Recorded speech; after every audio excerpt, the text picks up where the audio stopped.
Hello everyone, welcome to your Chapter 6 problem section. In this chapter we learned a little bit about pandas data frames and then spent the rest of the time learning about statistics and some of the basic statistical analyses that a data scientist uses in their everyday life.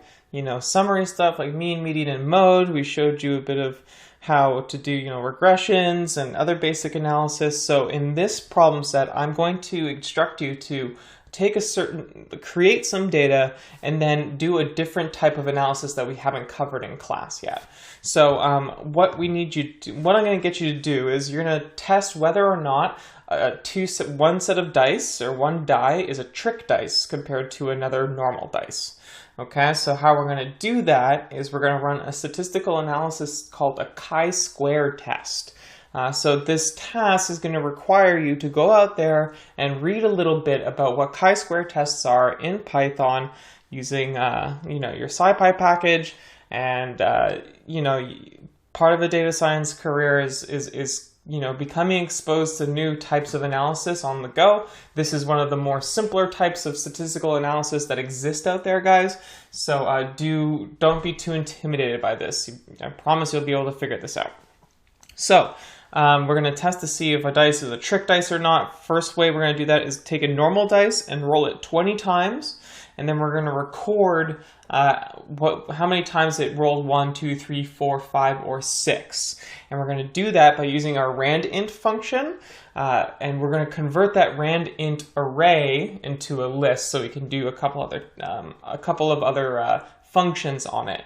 Remember, when a randint when you use randint, it creates a NumPy array. And a NumPy array actually doesn't have the same functions that a list does. It's a slightly different thing. And that's part of this task too. You're going to roll another die and record it, but this die is going to be weighted to only land on 5 and 6. So this is our weighted dice, and you're going to roll this dice 20 times as well. Okay. We are going to I want you to look at what the NumPy array functions and features do on the NumPy website, because we're going to use some functions in the array package as well. So please do understand what NumPy arrays are and be able to talk about some of the unique things they do. Okay. After we roll both of our sets of dice, we're going to summarize how many times the dice landed on 1, 2, 3, 4, 5, or 6. We're going to use the count function with lists to do that.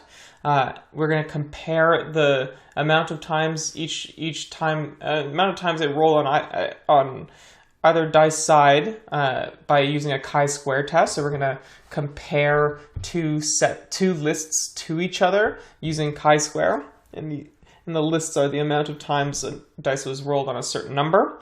And once we run that chi-square, I want you to evaluate what the results were and interpret them. Okay?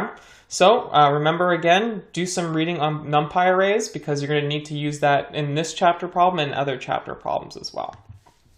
So these are the required functions and general logic that you're going to need in order to do this problem.